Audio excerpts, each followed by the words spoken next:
누가복음에 소개되어 있는 예수님의 시험은 마태복음에도 동일하게 소개되어져 있는 내용입니다. 이제 이 성경을 읽다 보면은 비슷한 질문들을 사람들이 성경을 읽다 보면은 하게 됩니다.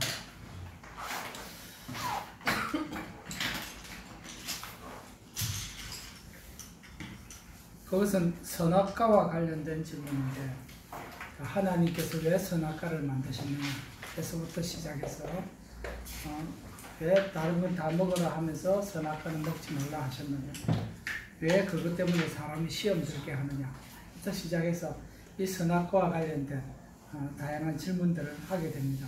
아마 이것은 상당히 저는 좋은 반응이라고 생각합니다. 성경을 의심하는 사람도 있겠지만 무엇이냐 하니까 성경에 관심을 가지기 시작했다는 것이죠. 성경에 대해서 질문을 하기 시작했다는 것은 성경에 대한 관심이 있다는 것이고, 성경에 대해서 의문이 든다는 얘기는 그 부분에 대해서 관심이 있다면 풀고 싶다는 거죠. 왜 이렇게 하셨을까? 하나님의 뜻이 무엇일까? 하나님의 의도가 뭘까?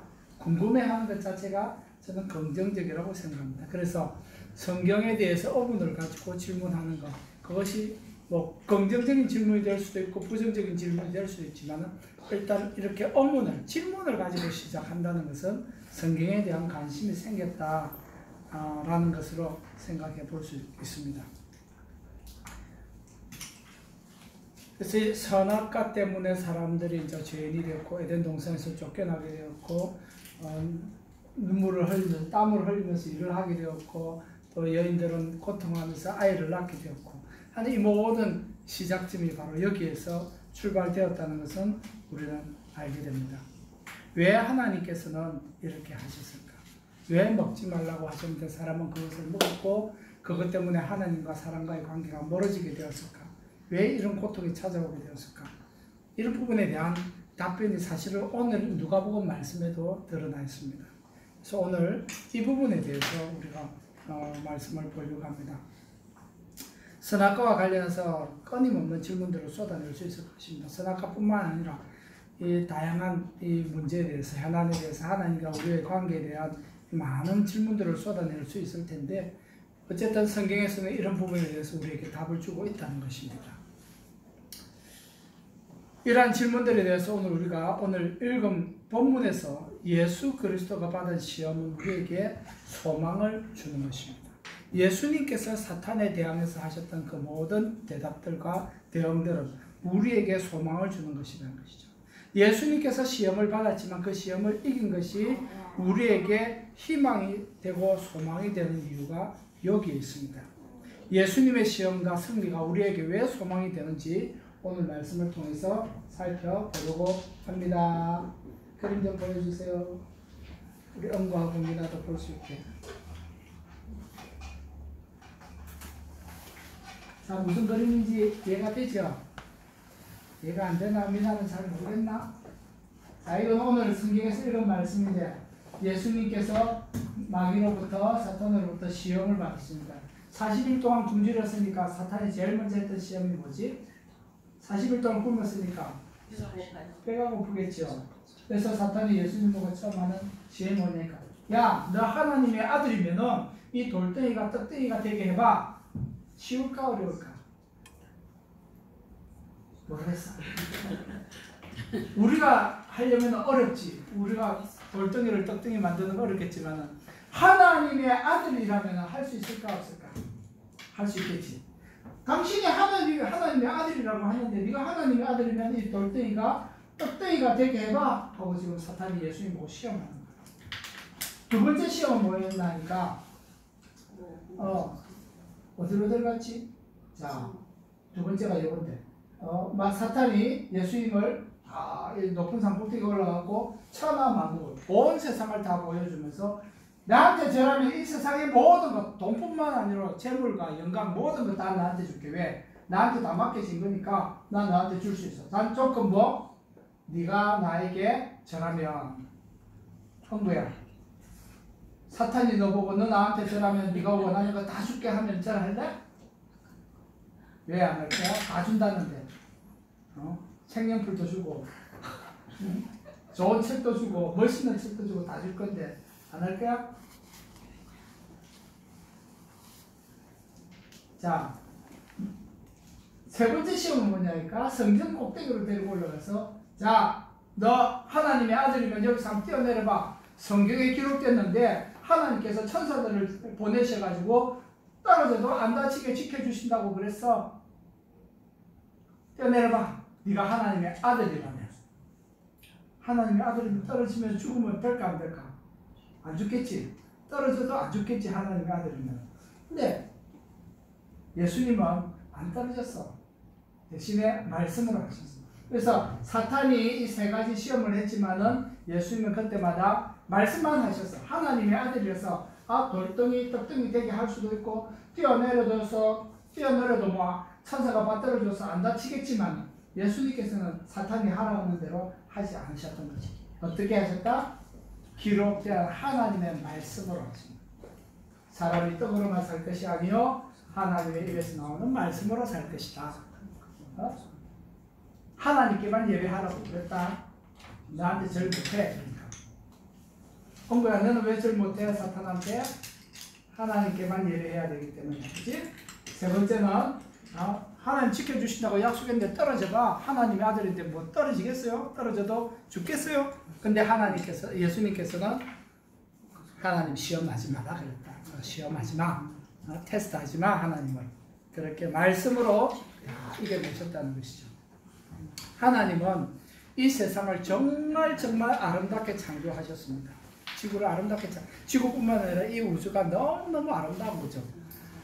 지금도 나사에서는 온갖 비행물체 위성들을 보내서 어떻게 합니까? 카메라 달아가지고 저쪽에 어떻게 생겼나, 뭐가 있나, 물이 있나 없나, 물이 있으면 생물이 있나 없나, 생물이 있으면 다른 별에도 우리 같은 사람이 같은 생물이 살아있는 어떤 존재가 있지 않을까. 그래서 막 다른 행성으로 보내서 카메라도 보내고 로봇도 보내고 해서 살펴봅니다. 또 새로 쏘아 올린 망원경이 뭐죠? 큰 망원경? 옛날에 거는 허벌이고 제임스 웹 더 큰 망원경을 올려보내가지고 그 전에 희미하게 보던 은하계들을 지금 더 정확하게 보고 야 여기는 어떻고 저기는 어떻고 여기는 뭐가 있고 학자들이 분분하게 봅니다. 우주를. 근데 우주의 크기에 비하면 눈곱만큼 보는 거죠. 하나님께서 이 세상을 아름답게 지으셨어요. 사진을 보니까요. 야, 이 지구상에 이런 데도 있나 싶을 정도로 아름다운 곳이 많아요. 야, 여기도 나는 가서 한번 보고 싶다. 봤으면 좋겠다 하는 그런 사진들이 얼마나 많은지, 하나님께서 얼마나 이 세상을 아름답게 지으셨는지 저는 그 중에 일부만 보고 가는 게 참 안타까워요. 정말 아름다운 이런 것들을 다 보고 싶은데 못 본다는 것이 너무 아쉽죠. 하나님께서 이렇게 세상을 아름답게 지어줬습니다. 새를 지으셨고 바다를 지으셨고 바다 속에는 생물을 지으셨고 온갖 물고기와 생물들이 있잖아요. 땅 위에도 다양한 생물들과 온갖 동물들이 다 있습니다. 근데 마지막으로 하나님께서 사람을 창조하시고 사람에게 이 지구를 선물로 주시고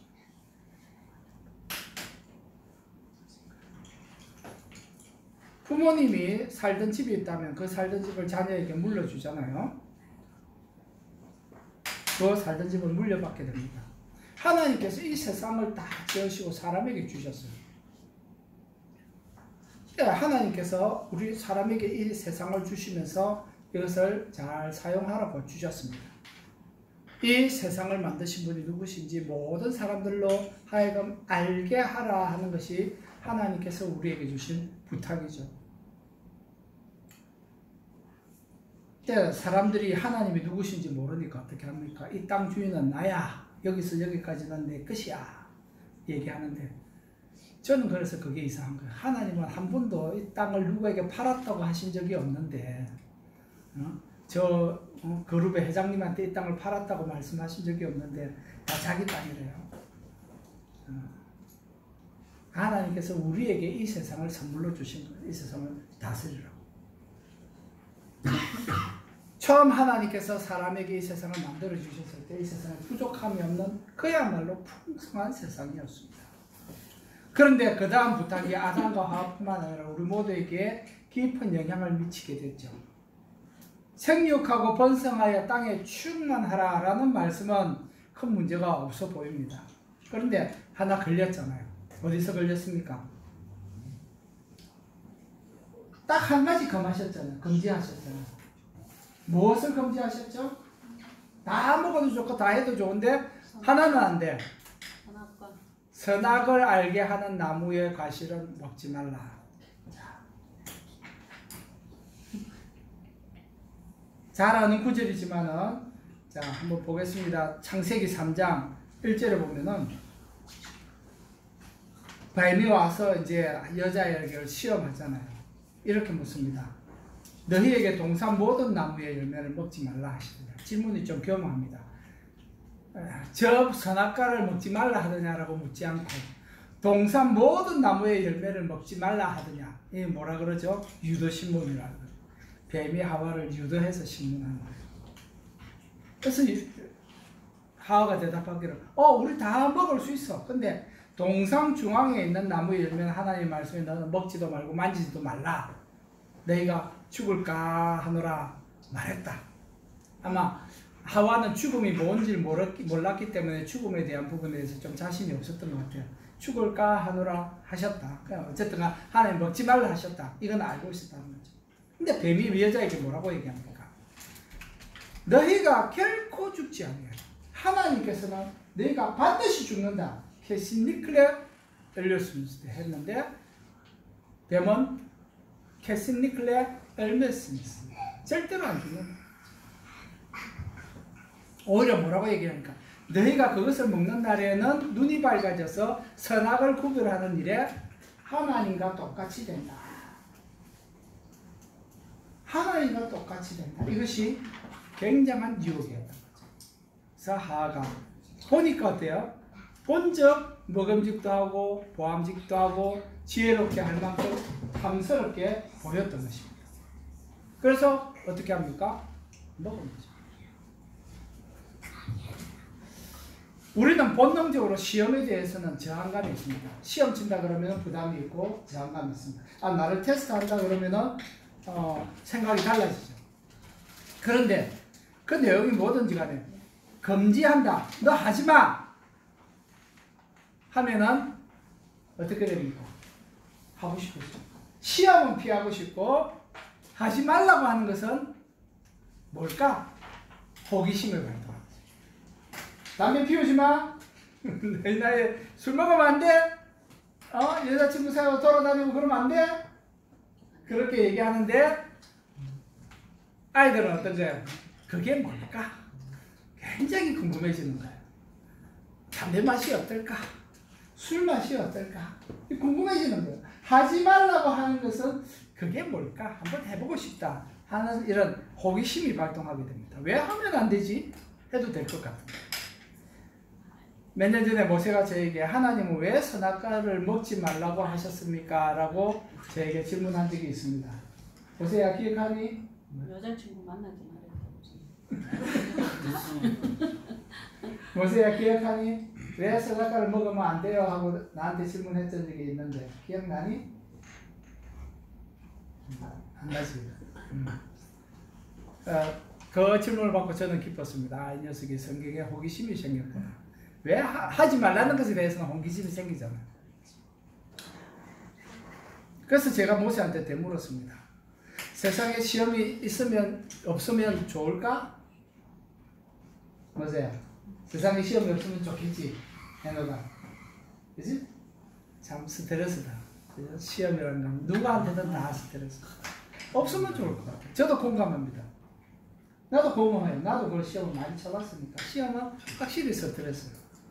힘들어요. 시험이 없는 세상이라면 정말 좋겠다고 생각했던 적이 많았습니다. 그런 날이 반드시 올 거야. 기대해. 시험이 하나도 없는 날이 올 거야. 기대해. 하지만 우리가 이 세상에 사는 날 동안에는 시험이 없어지지 않는다. 그러나 시험이 없는 날 오게 된다. 그거는 기억하고 있어요. 또 시험의 필요성에 대해서는 우리는 인정할 수밖에 없습니다. 그렇지 않습니까? 무엇이 소중한 것인지 그렇지 않은 것인지 시험을 통해서 또 알 수가 있습니다. 좋은 속담이 있죠. 진짜 친구는 언제 알아보죠? 어려움을 겪으면은 누가 내 옆에 진짜 친구인지 아닌지 알 수 있다라는 우리 얘기가 있죠. 그 얘기는 진짜인 것 같아요.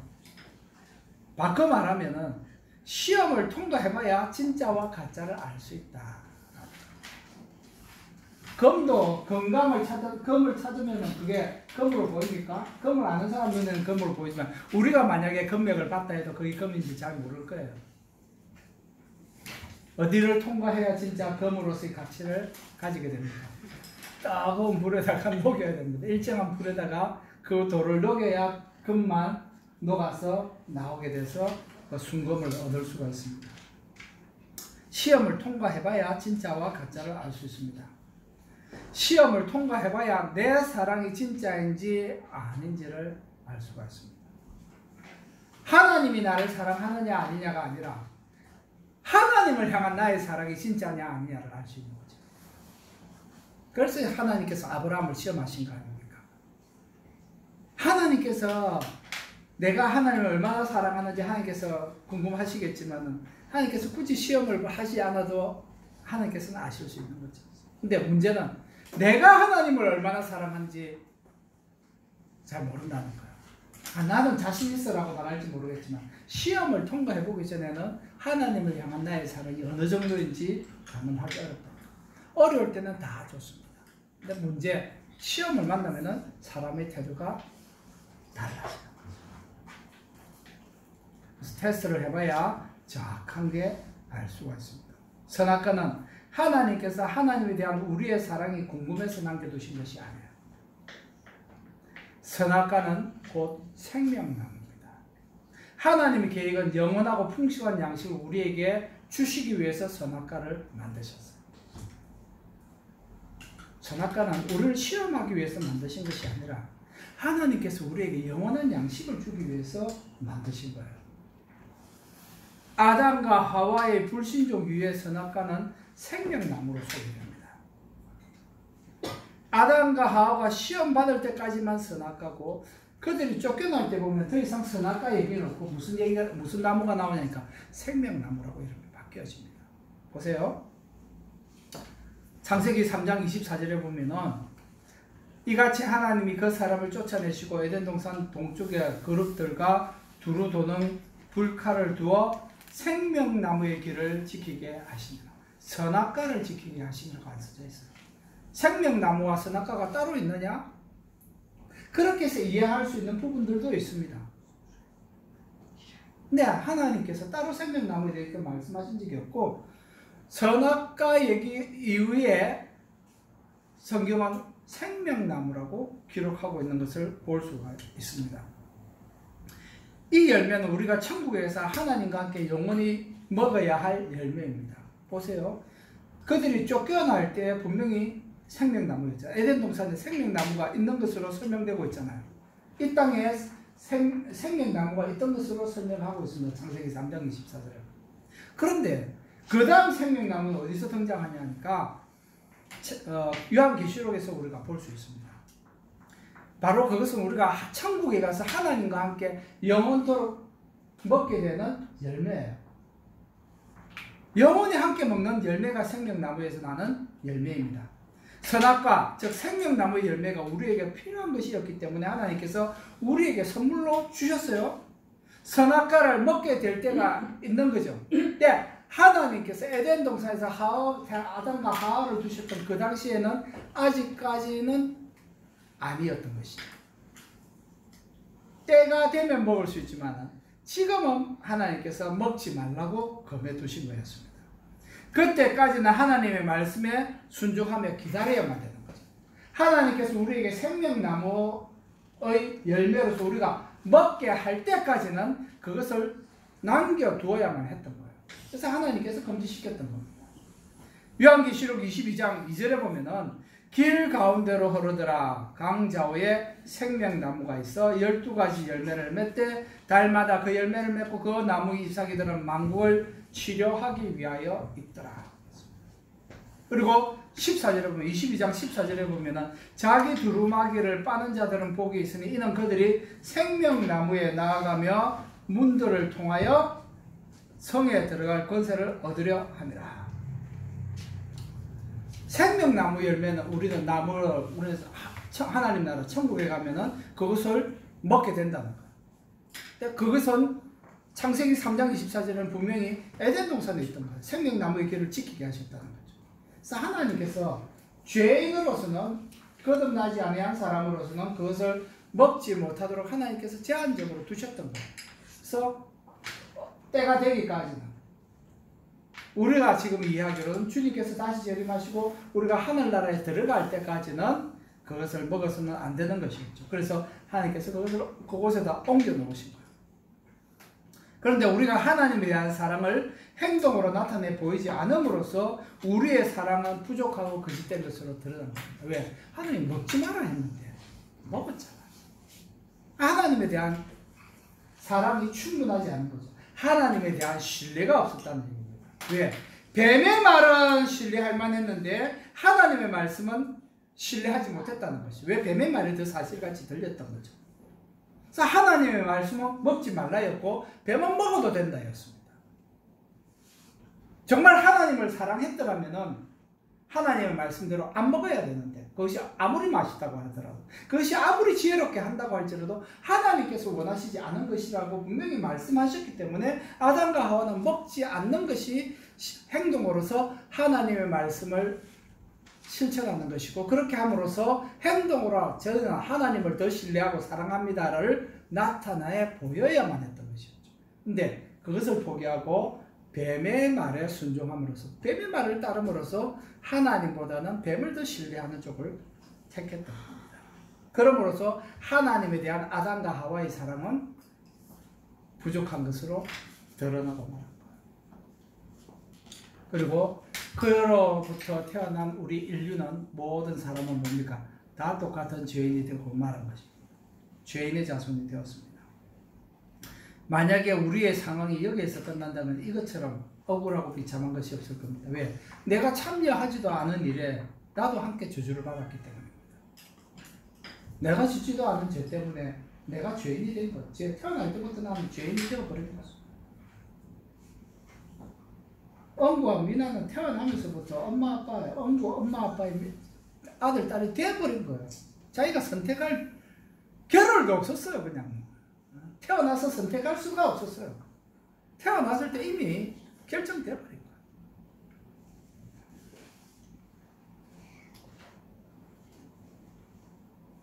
하지만 하나님의 사랑은 하나님을 배신한 인류를 포기하지 않으셨다. 하나님을 신뢰하지 않는 이 인류에 대해서 하나님께서는 끝까지 포기하지 않으셨다. 사람들은 시마다 때마다 탐날 때마다 하나님을 시험하고 하나님을 불신하고 하나님께서 약속하셨던 것, 하나님과 함께 자기도 약속했던 것을 헌식작처럼 버려왔습니다. 하나님께서는 포기하지 않으셨습니다. 사람이 저지른 불순종과 불신앙의 죄를 용서해 주기 위해서 신이신 하나님께서 사람으로 태어나서 우리 가운데 오셨고 우리와 함께 고난과 시험을 받고 함께 사셨습니다. 빌립보서에서 바울은 이렇게 설명합니다. 너희 안에 이 마음을 품으라고 그리스도 예수의 마음이니 그는 근본 하나님의 본체이시나. 하나님과 똑같다는 거죠.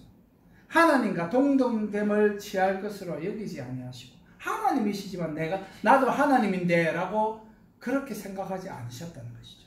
오히려 자기를 비워 종의 형체를 가지사 오히려 자기가 하나님의 신분을 포기하고 사람으로 오셔서 사람과 똑같이 되셨고 사람의 모양으로 나타나서 자기를 낮추시고 복종하시되 죽기까지 복종하셨다는 것이에요. 하나님께 복종하시되 십자가에 죽기까지 복종하셨다는 것이에요. 그러므로 우리는 서로가 하나님에 대해서 순종하고 복종할 뿐만 아니라 서로 간에 부부간에도 서로 간에도 복종할 필요가 있고 그래야 되는 것이죠. 하나님의 창조 질서에 우리는 복종해야 되는 거예요. 왜? 하나님조차도 사람의 모양으로 오셔서 사람으로 오셔서 하나님께 복종하는 것을 우리에게 보여주시기 위해서 십자가에 죽으시기까지 예수님께서 하나님께 순종하시고 복종하셨다는 거예요. 왜 하나님께서 자신을 낮추시고 죽기까지 복종하셨습니까?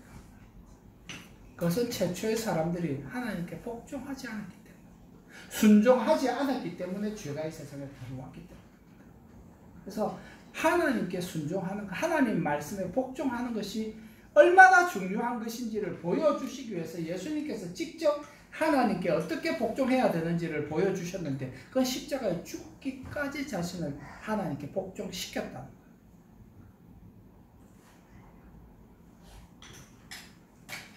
그 이후의 사람들도 하나님께 복종하지 않게 되면 매한가지예요. 똑같습니다. 왜 예수님께서 공생을 시작하시면서 사탄에게 시험을 받으셨습니까? 사탄이 뭔데? 그것도 피조물인데 하나님께서 만드신 영물 아닙니까? 그 자기들이 스스로 타락해서 사탄이 되었지 않습니까? 천사로 지음을 받았지만 스스로 타락해서 사탄이 되어버리지 않았, 마귀가 되지 않았습니까? 예수님께서 받았던 유혹을 한번 기억해 보시기 바랍니다. 오늘 4장 3절에 보면은 이 돌들에게 명하여 떡덩이가 되게 하라. 그죠? 첫 번째. 그 다음에 이 모든 권위와 그 영광을 다 너에게 보여주고 다 나한테 줄게. 그렇게 했고, 그 다음에 9절에도 예루살렘 성전 꼭대기에 올라가서 이러다 네가 만일 하나님의 아들이거든 여기서 뛰어내려라. 그러면서 하나님이 너를 위하여 그 사자들을 명하서 너를 지키게 하시리라. 그들이 손으로 너를 받들어 네 발이 돌에 부딪히지 않게 하시리라. 성경에 기록된 말씀을 사탄이 인용하면서 예수님을 시험했습니다. 자, 다시 한 번 더 창세기 인류가 처음 어떤 시험을 받았는지를 기억해 보시기 바랍니다. 창세기 3장 6절을 보면은 여자가 그 나무를 본 적 어땠다고요?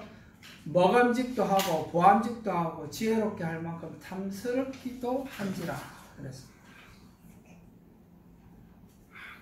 예수님께서 왜 시험을 받으셨습니까? 왜 세 가지 시험을 받으셨습니까?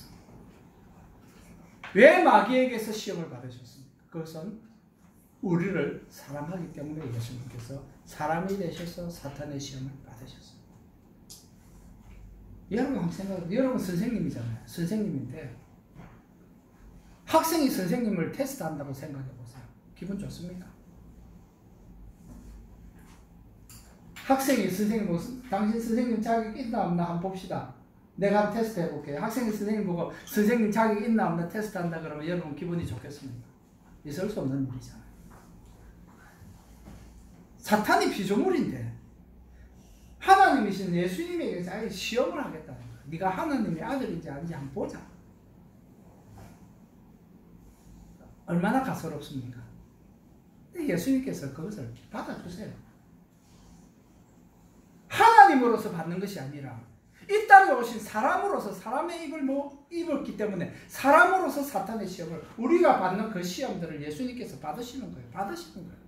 왜 받으시는 거예요? 우리 때문에 받으시는 거예요.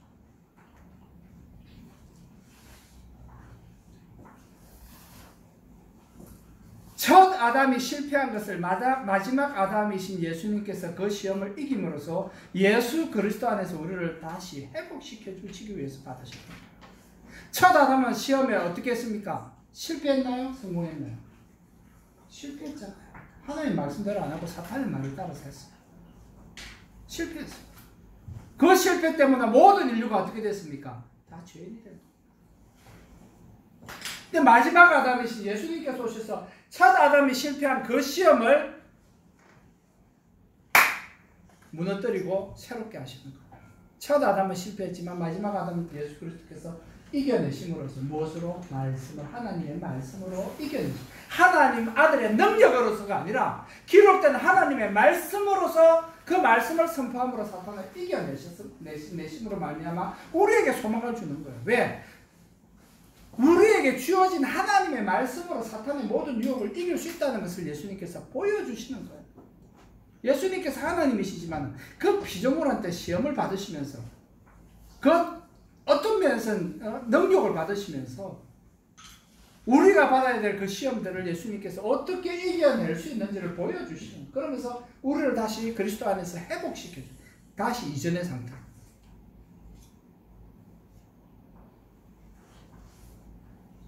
그러므로 우리가 예수 그리스도를 믿음으로 영접하면 우리는 우리의 죄가 용서를 받고 주님과의 관계가 회복이 돼요. 그리고 이제는 우리가 기록된 하나님의 말씀을 가지고 사탄이 우리에게 주는 그 모든 시험을 대항해서 이길 수 있다는 것을 예수님께서 보여주시는 거예요.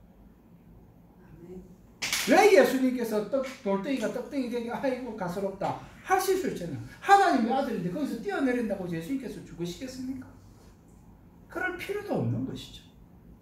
근데 주님께서 하셨던 것은 기록된 하나님의 말씀을 계속해서 선포하시는 거예요. 왜?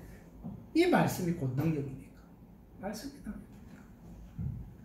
고린도전서 15장 45절에 기록된 바 첫사람 아담은 생명이 되었다 한것 같이 마지막 아담은 살려주는 영이 되었나니 형제들아 내가 이것을 말하느니 혈과 육은 하나님을 나라를 이어받을 수 없고 또한 썩는 것은 썩지 아니한 것을 유업으로 받지 못하느니라. 하나님의 말씀으로 거듭나지 아니한 사람들은 하나님 나라에 들어갈 수 없다는 것이죠. 첫사람 아담은 우리의 조상 아담이고 마지막 아담은 예수 그리스도를 말합니다. 혈과 육은 하나님 나라를 이어받을 수 없다는 말은 죄는 하나님 나라에 들어갈 수 없다는 말이죠.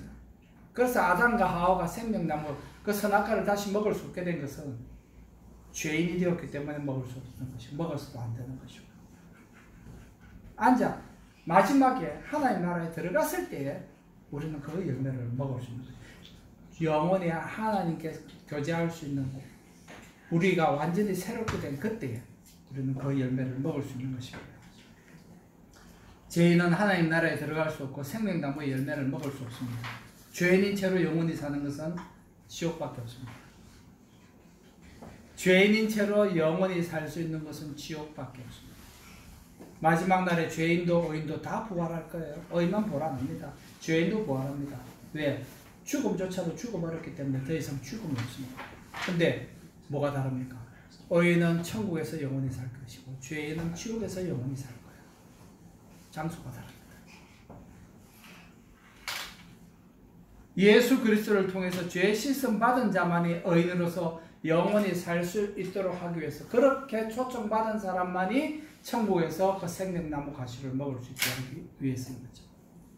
죄인이 영원히 살 수 있는 것은 지옥뿐입니다. 여러분.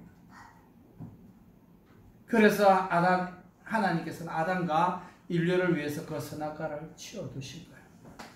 예수 그리스도를 통한 완전한 구원이 이루어지기 전까지는 우리를 위해서 천국에 보관해 두고 계시는 겁니다. 우리가 함께 그 열매를 먹을 날이 어서 오기를 저는 기대합니다. 그날은 선악과는 더 이상 금지된 열매가 아니라 생명나무의 열매가 되기 때문입니다.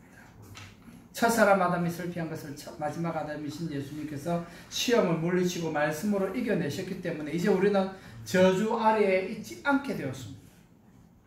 예수 그리스도를 믿는 사람은 예수님과 함께 옮겨졌기 때문입니다. 저주에서 생명으로 옮겨졌기 때문입니다. 예수님께서 시험을 이긴 비결이 본문에 두 가지로 나타납니다. 첫째는 성령에 충만하셨고 둘째는 말씀에 충만하셨고 이 두 가지. 시험을 이긴 두 가지 비결. 사람으로서 시험을 이길 수 있는 두 가지 비결. 성령 충만과 말씀 충만. 우리도 이미 성령의 방문을 다 받았습니다. 맞습니까? 아멘. 여러분 속에 성령 하나님 살아계시나요? 아멘. 엉구야, 네 속에 성령 하나님 살아계시냐? 하나님 계셔? 아멘. 너희는 너희가 하나님의 성전인 것과 하나님의 성령이 너희 안에 계시는 것을 알지 못하느냐? 엉구는 알고 있답니다. 다른 분들도 다 알고 계시겠죠? 누구든지 하나님의 성전을 더럽히면 하나님이 그 사람을 멸하시리라. 하나님의 성전은 거룩하니 너희도 그러하니라. 말씀을 맺겠습니다. 성령의 도움이 없이는 어느 누구도 예수 그리스도를 주님이라고 구원자라고 시인할 수 없습니다. 에노가 알고 있지? 알고 있지?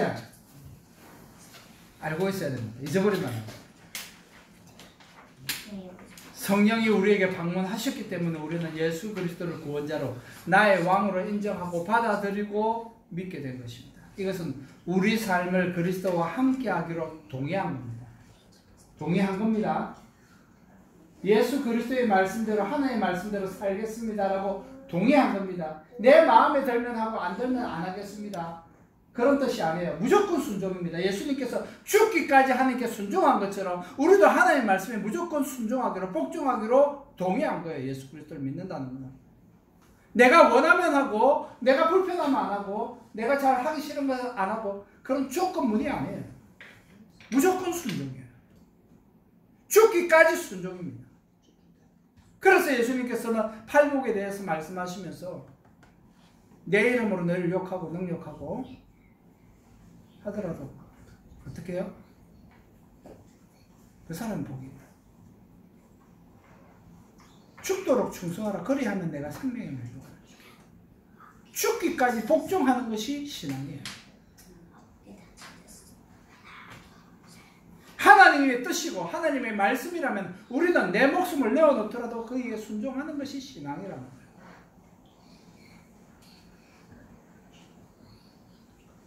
이것은 새로운 시작입니다. 구원은 약속받았지만 성전을 거룩하게 관리하고 신령하게 지켜내는 것은 우리 각자가 평생에 감당해야 될 숙제예요. 사명이에요.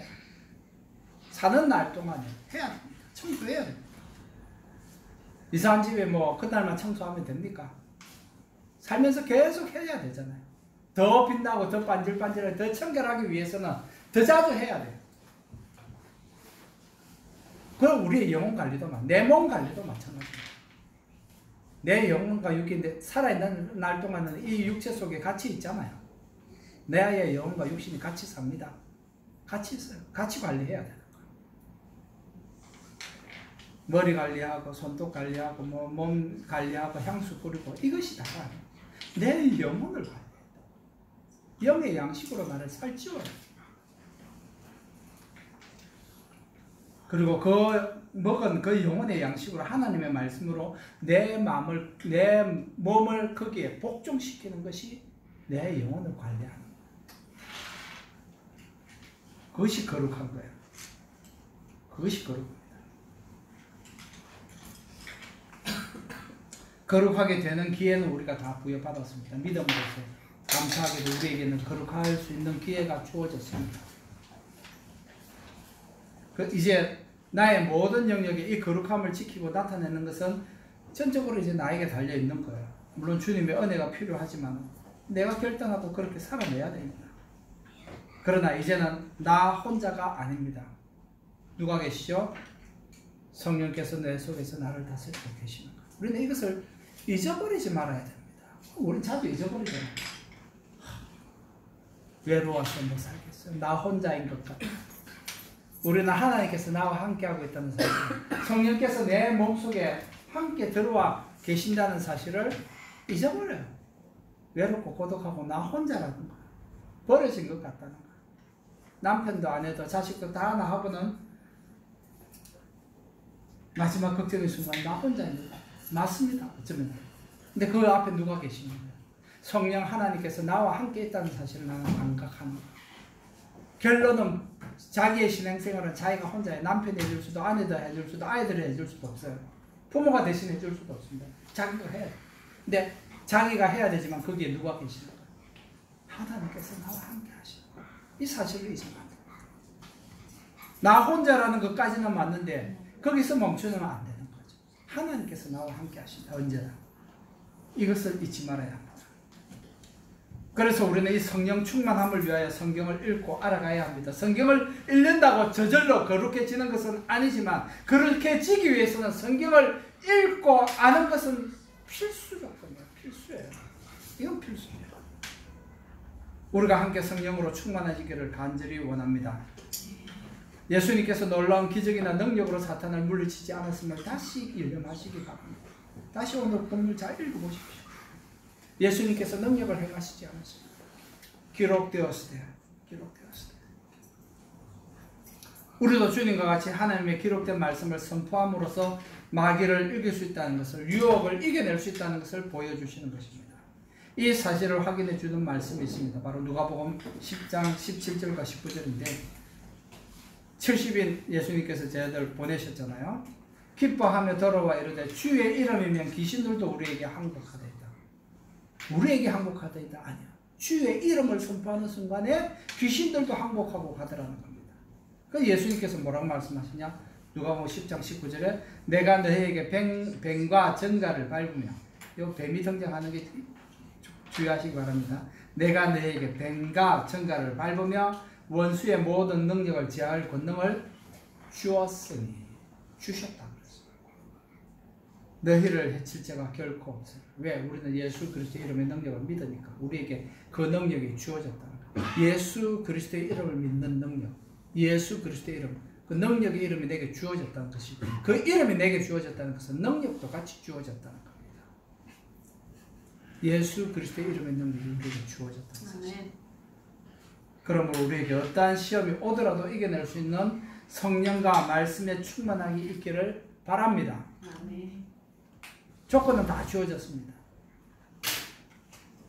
시험은 아담과 하와가 받았던 유혹 이상일 수가 없습니다.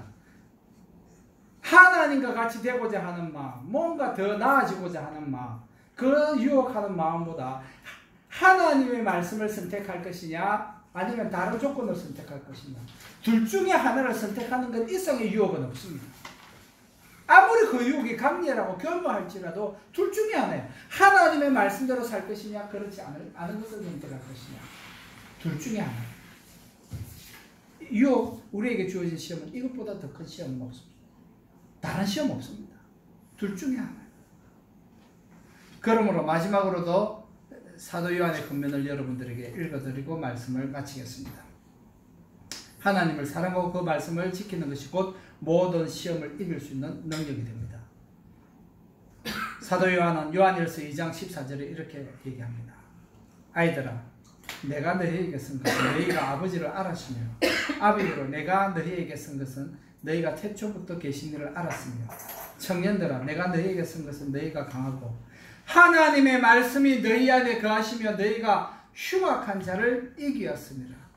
이 세상이나 세상에 있는 것들을 사랑하지 말라. 둘 중에 하나입니다. 누구든지 세상을 사랑하면 아버지의 사랑이 그 안에 있지 아니하니. 하나님의 말씀을 선택할 것인지 하나님의 말씀 밖의 것을 선택할 것인지 둘 중에 하나라는 거예요.